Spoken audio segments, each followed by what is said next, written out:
Hey guys, Eternize here.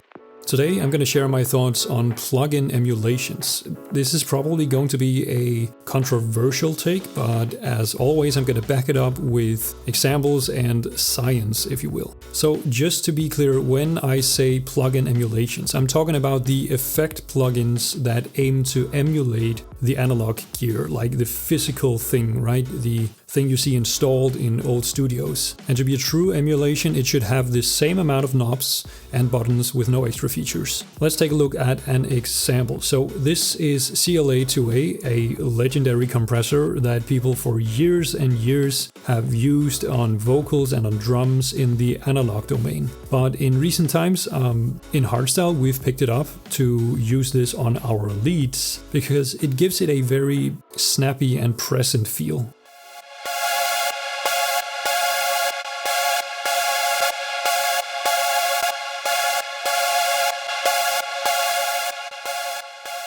Now I own this plugin. I bought it because I thought it had a use case, but at the same time I don't really like to use it. And so this is my thoughts on this particular plugin, but also on emulation plugins in general, because the principles is the same across all emulations.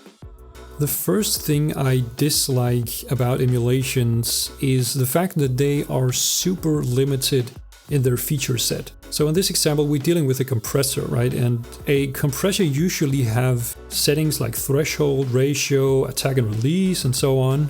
But when looking at this plugin, we only have two knobs to tweak. We have the peak reduction to engage the compression, and then we have the gain knob to compensate for the reduction, and that's it. There's no way to tweak the attack and the release or anything else. These settings are fixed, so no matter what we do in the plugin, they will always stay the same. Now, could Waves have added all of these extra settings to give me, the user, the ability to really dial in the compression? Of course they could have, but then that would also defeat the purpose of the emulation, right? But this is where my problem lies. It's in the flexibility. It's the fact that a lot of settings in these emulations are locked in their functions. What this means is that you'd have to be extremely lucky if these exact settings are the ones that you're after. So as a result, my experience is that I put the compressor on my lead.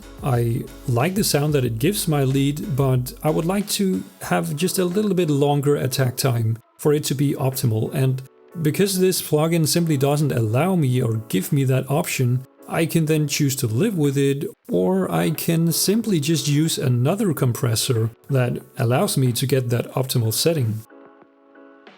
The second thing I dislike about emulations is that they very often introduce unwanted side effects into the signal. I don't think too many people know about this, but let me explain. Again, we are emulating old gear, right? And the old gear had wires and transformers and all of these physical elements inside them. And when the sound ran through the analog equipment, it would pick up on some of these characteristics. That meant that the sound would get distorted or saturated, or generally just noise would be introduced into the signal. Now, the emulation aims to be as close to the real thing as possible, right?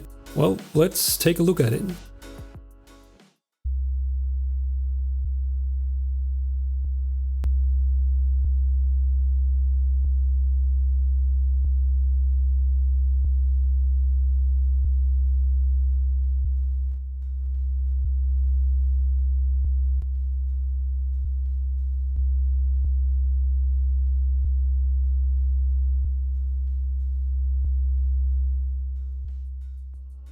As we can see, as soon as sound is running through the plugin, it gets saturated.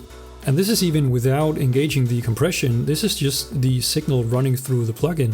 So this is a good emulation, I imagine. It's probably pretty close to the physical unit, right? So as far as emulations go, this gets a thumbs up. But now I'm sitting here as a digital producer and I pull up this plugin because I'm looking for compression, right?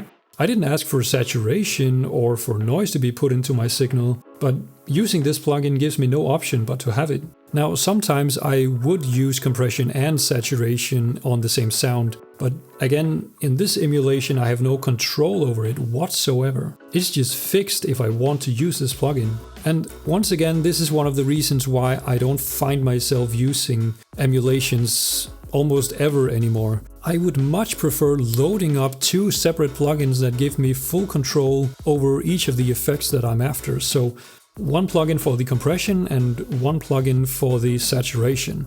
Now I totally get the appeal for these emulations, and again, sometimes these fixed settings are exactly what you're after. But personally, in 99% of cases, the inflexibility is killing it for me. I'm just not willing to compromise when I have other options. Let me know what your thoughts are on this. Do you have emulation plugins that you use all of the time?